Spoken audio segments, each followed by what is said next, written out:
চাটের জন্য সেই রেড চাট কোথায় গেল? পৌরসভা জবাব দাও। জবাব চাই, জবাব।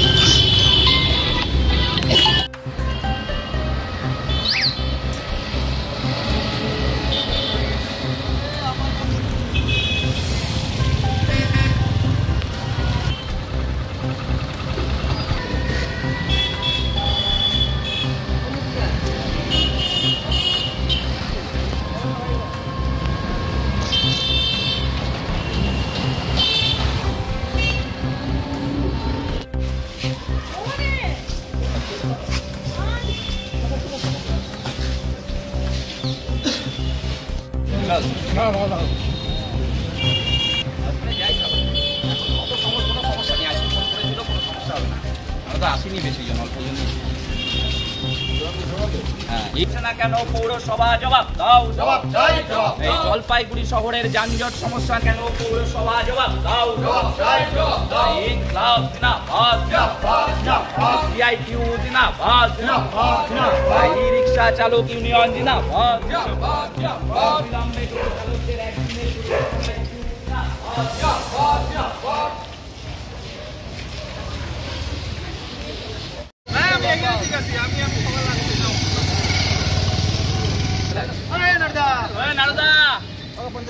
ইনকলাব জিন্দাবাদ, জিন্দাবাদ, জিন্দাবাদ। সিআইটিউ জিন্দাবাদ, জিন্দাবাদ, জিন্দাবাদ। ইউনিয়ন জিন্দাবাদ, জিন্দাবাদ, জিন্দাবাদ।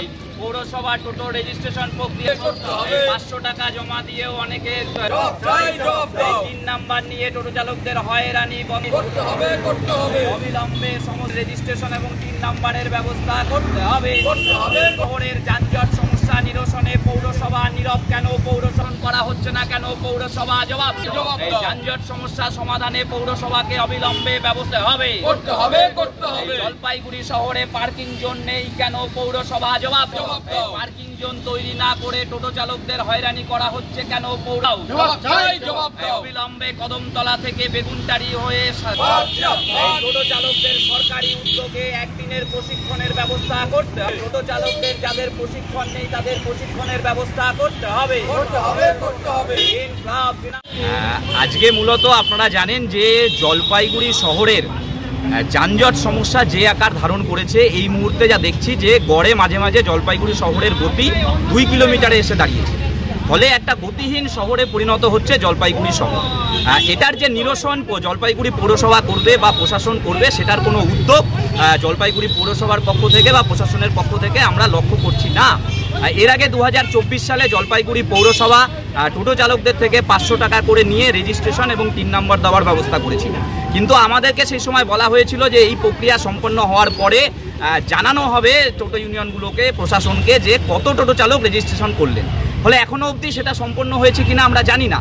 অনেকেই 500 টাকা জমা দিয়েছেন কিন্তু 3 নাম্বার পাননি, ফলে তাদেরকে দ্রুত 3 নাম্বার দেওয়ার ব্যবস্থা, এই যে রেজিস্ট্রেশন প্রক্রিয়া এটাকে দ্রুত সম্পন্ন করা, এবং আমরা চাইছি যে যানজট সমস্যা সমাধানে জলপাইগুড়ি পৌরসভা তারা সদর্থক পদক্ষেপ করুক, এটা আমরা চাই। আমরা এটাও বলে দিতে চাই শুধুমাত্র টোটো চালকদের উপর টোটো চালকদের হয়রানি করে বিষয়টা সম্ভব নয়, কারণ জলপাইগুড়ি শহরের রাস্তাঘাটের যে অবস্থা, পার্কিং জোন নেই, হোটেলগুলো, মলগুলো, ব্যাংক, সমস্ত জায়গায় পার্কিং জোনের ব্যবস্থা নেই, কিন্তু প্ল্যান পাস হয়ে যাচ্ছে। আমরা বলছি যে কদমতলা থেকে বেগুনটারি হয়ে যে নেতাজি পাড়া বাস স্ট্যান্ড, এই রাস্তাটা অবিলম্বে চওড়া করা প্রয়োজন। ফলে চওড়া না হলে সেটাতে যে সমস্যা তৈরি হচ্ছে, প্রতিদিন এই জায়গাটায় যানজট সমস্যা তৈরি হচ্ছে, ফলে সেটাকে যাতে নিরসন করা যায় আমরা সেজন্যই জলপাইগুড়ি পৌরসভায় এসেছি। আমাদের আরও একটা বিষয় আছে, সেটা হচ্ছে যে টোটো চালকদের একটা অন্ততপক্ষে একদিনের একটা প্রশিক্ষণের ব্যবস্থা করা হোক, নইলে মাঝে মাঝেই যে দুর্ঘটনা, টোটো চালকরা দুর্ঘটনার কবলে পড়ছেন, আমাদের সাধারণ নাগরিকরা দুর্ঘটনার কবলে পড়ছেন, ফলে প্রশাসন তারা ব্যবস্থা গ্রহণ করে হয় ট্রাফিক অফিস বা পরিবহন দপ্তর অন্ততপক্ষে একদিনের একটা টোটো চালকদের নিয়ে, সমস্ত টোটো চালকদের নিয়ে একটা प्रशिक्षणের ব্যবস্থা করুক, এটা আমরা চাইছি। अब समय हो तपाईहरुको संगीत र कलाको सपना पूरा गर्ने। Root to Wings, a school for contemporary music and art. Root to Wings Lebong Nalban गाउँमा एडमिसन सुरु भइसकेको छ। यहाँ guitar, piano, violin, drums, Indian vocal साथै फाइन आर्ट सिकाउने गर्छ। आजै नाम दर्ता गर्नुहोस् रुट टु विंग्स, जहाँ तपाईको सृजनशीलता उडान भर्छ।